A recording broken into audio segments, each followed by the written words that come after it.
Masalah keluarga di dalam Islam adalah suatu yang sangat penting, suatu hal yang luar biasa yang harus menjadi perhatian setiap mukmin.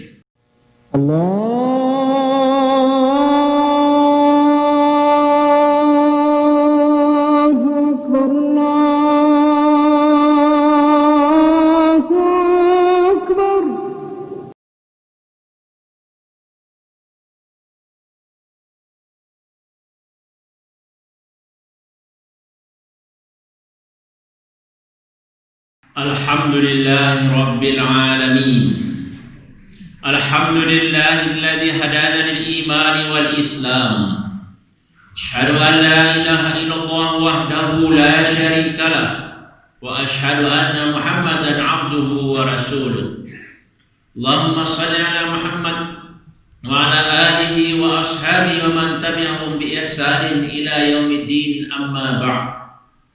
Ya ayyuhalladzina amanu taqullaha haqqa tuqatih wa la tamutunna illa wa antum muslimun. Wahai orang-orang yang telah mendapatkan hidayah keimanan, bertakwalah kamu kepada Allah Subhanahu wa taala, takwa yang terus meningkat menuju haqqa tuqatih, takwa yang sebenar-benar takwa. Wa la tamutunna, dan bekerja keraslah sekuat tenaga agar kamu tidak meninggal dunia kecuali dalam keadaan muslim, menerima dan mengamalkan ajaran Islam. Jemaah-jemaah rahimakumullah, kemajuan zaman seiring dengan kecanggihan teknologi, kecepatan informasi, dan akhirnya hari ini hidup kita telah disibukkan dan dimanjakan dengan media sosial atau sosial media. Kita sibuk dengan internet, WhatsApp, Facebook, media massa, televisi, dan sejenisnya. Sadar atau tidak sadar, hidup kita tidak bisa lagi dipisahkan dengan hal ini. Entah berapa jam dalam 24 jam kita sibuk dengan hal-hal seperti ini. Buka Facebook, WhatsApp, Twitter, Instagram, dan seterusnya.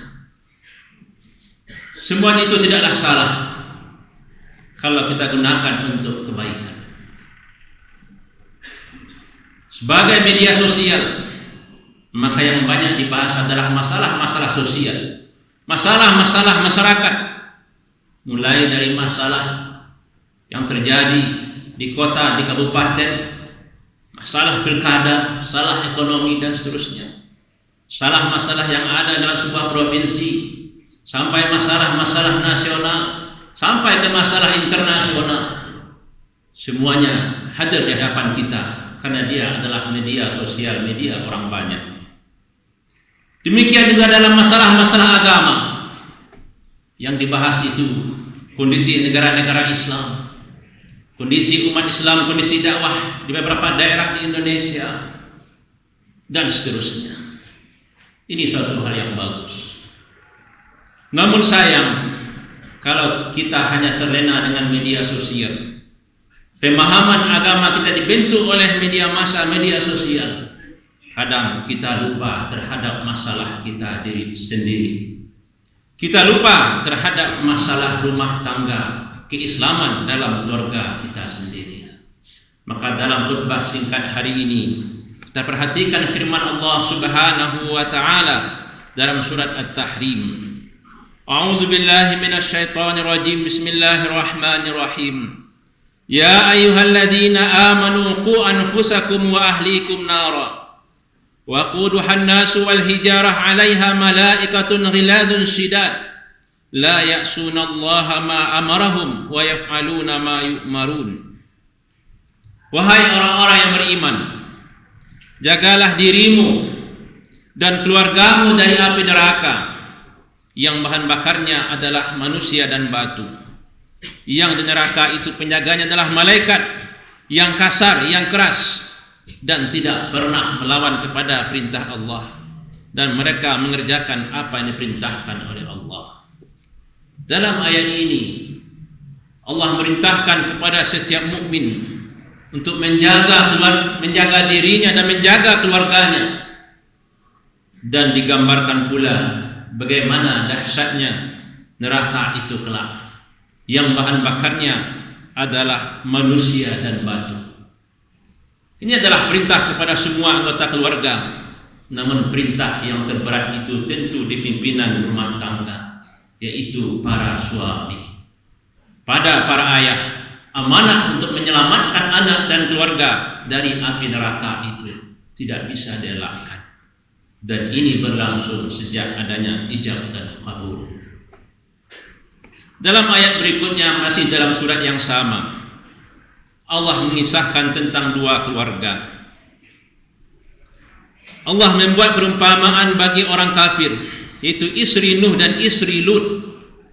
Keduanya berada di bawah pengawasan dua hamba Allah yang saleh. Lalu kedua istri itu berkhianat kepada kedua suaminya. Tetapi kedua suami itu tidak dapat membantu mereka sedikit pun dari siksa Allah. Dan dikatakan kepada kedua istri itu, masuklah kamu berdua ke neraka bersama orang-orang yang masuk neraka. Ini adalah istri Nabi, istri yang maksum, dari seorang suami yang maksum, istri Nuh dan istri Lut, tapi tidak taat kepada Allah dan otomatis tidak patuh kepada dakwah yang dikembangkan oleh suami. Ini adalah gambaran keluarga yang mana suaminya seorang yang taat, sementara istrinya tidak patuh kepada Allah Subhanahu wa ta'ala. Kemudian di ayat berikutnya Allah juga membuat perumpamaan. Dan Allah membuat perumpamaan bagi orang-orang yang beriman, yaitu istri Fir'aun. Ketika dia berkata, "Ya Tuhanku, bangunkanlah untukku sebuah rumah di sisimu dalam surga, dan selamatkanlah aku dari Fir'aun dan perbuatannya, dan selamatkanlah aku dari kaum yang zalim." Fir'aun adalah orang yang sangat ingkar kepada Allah, sombong kepada Allah, sombong kepada makhluk. Tapi istrinya adalah seorang wanita yang taat kepada Allah Subhanahu wa ta'ala. Maka digambarkan di dalam hadis bahwa Asia itu akan masuk surga. Jemaah rahimakumullah, dan masih banyak lagi ayat-ayat yang terkait dengan rumah tangga, terkait dengan keluarga di dalam Al-Quran dan di dalam hadis Rasulullah SAW juga sangat banyak. Semua kita sudah paham, sejak awal membina sebuah rumah tangga sudah ada tuntunan agama. Dengan siapa kita akan menikah, sudah ada panduan dari Rasulullah SAW. Diaturlah cara melamar, ditetapkanlah di dalam fikih syarat rukun ijab dan qabul, disyariatkanlah pesta pernikahan, diaturlah kewajiban suami dan istri. Tidak hanya itu, andai terjadi perselisihan antara suami dan istri, ada aturannya di dalam Al-Quran bagaimana cara islah dan berdamai. Andai perdamaian itu tidak mungkin terwujud, maka diaturlah tata cara menjatuhkan talak, tata cara rujuk, dan seterusnya. Banyak aturan-aturan terkait rumah tangga diberikan di dalam Al-Quran. Semua itu menunjukkan bahwa masalah keluarga di dalam Islam adalah suatu yang sangat penting, suatu hal yang luar biasa yang harus menjadi perhatian setiap mukmin. Bagaimana kondisi rumah tangganya, bagaimana ketaatan keluarganya kepada Allah Subhanahu wa ta'ala. Tidak hanya masalah hukum, cerita-cerita tentang rumah tangga sebelum Islam juga diabadikan di dalam Al-Quran. Diceritakan kisah Luqmanul Hakim, yang bukan nabi, bukan rasul, tapi seorang ayah yang bijaksana, seorang suami yang bertanggung jawab. Dikisahkanlah keluarga Ibrahim, keluarga yang memiliki kepedulian sosial yang tinggi terhadap masyarakat. Dikisahkan Ali Imran, dikisahkan keluarga Nabi Nuh, bahkan keluarga Nabi Adam sebagai keluarga pertama di muka bumi ini dikisahkan di dalam Al-Quran.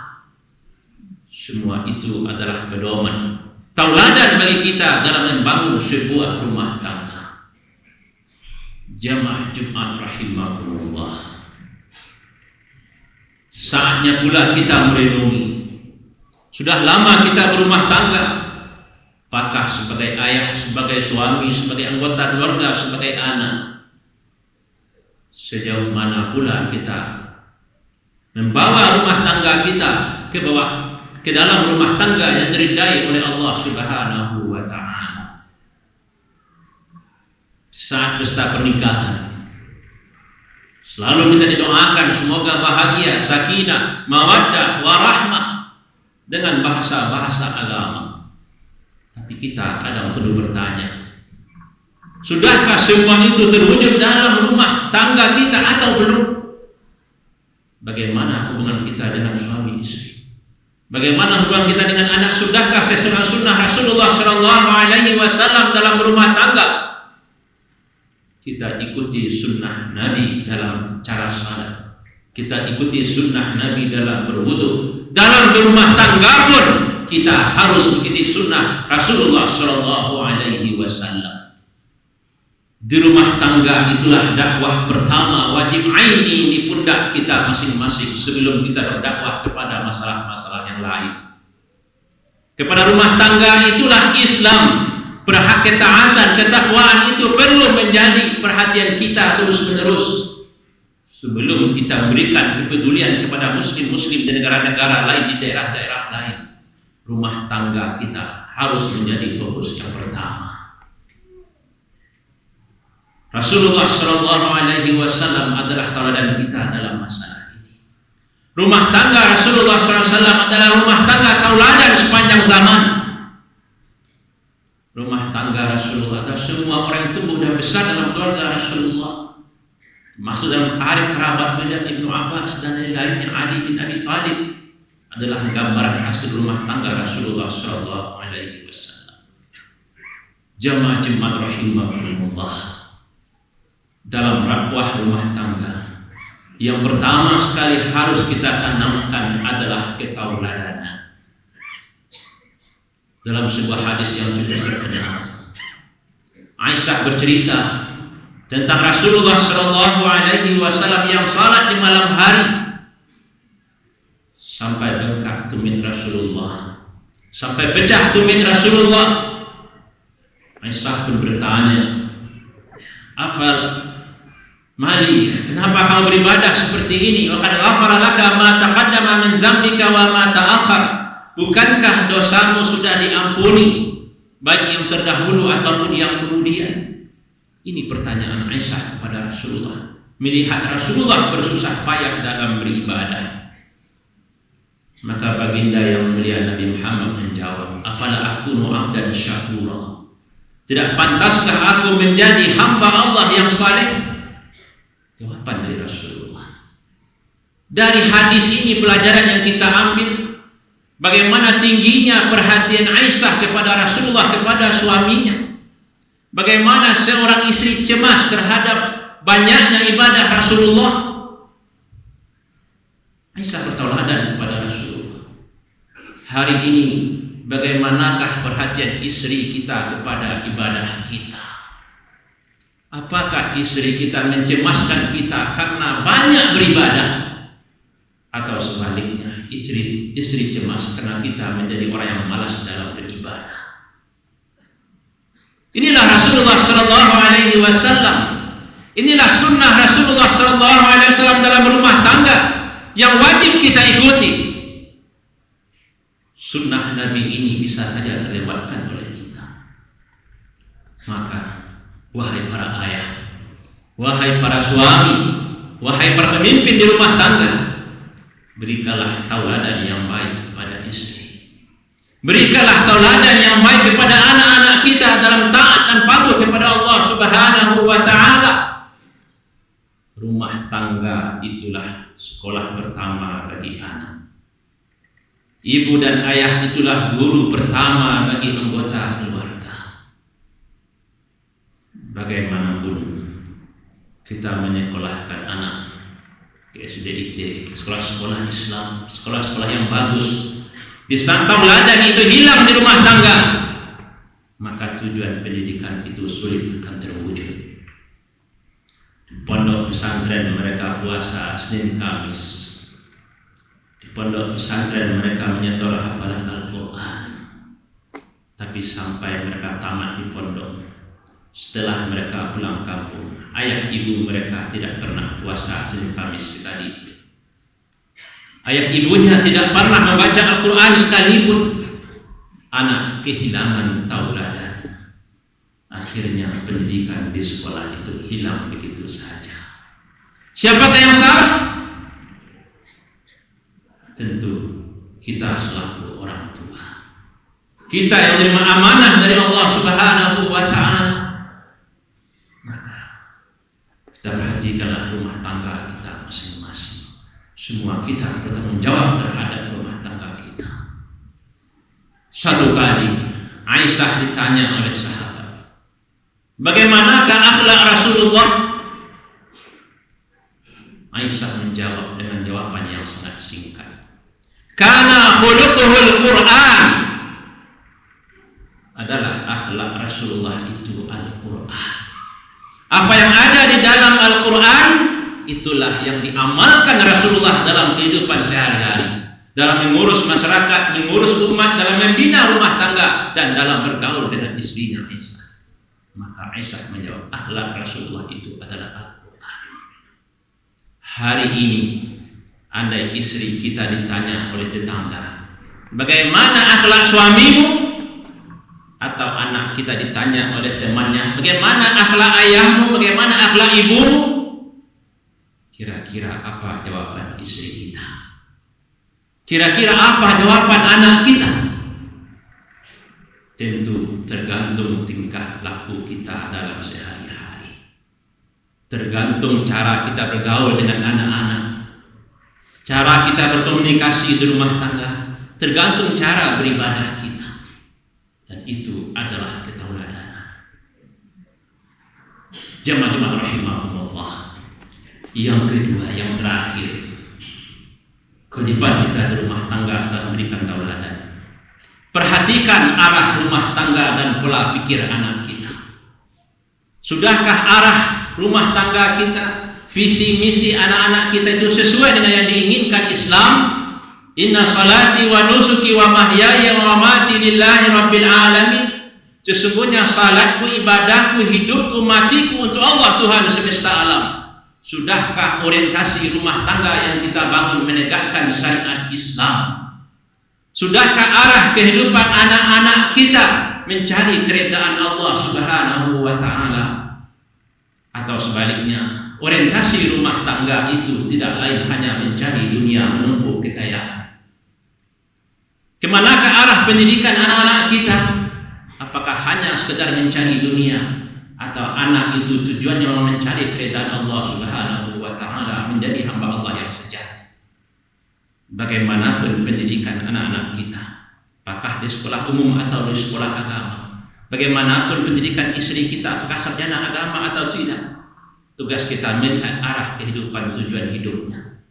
Karena boleh jadi dia tamat pesantren, memiliki ilmu agama yang banyak, hafal Quran 30 juz, tapi orientasinya adalah dunia. Al-Quran 30 juz tidak membekas pada dirinya.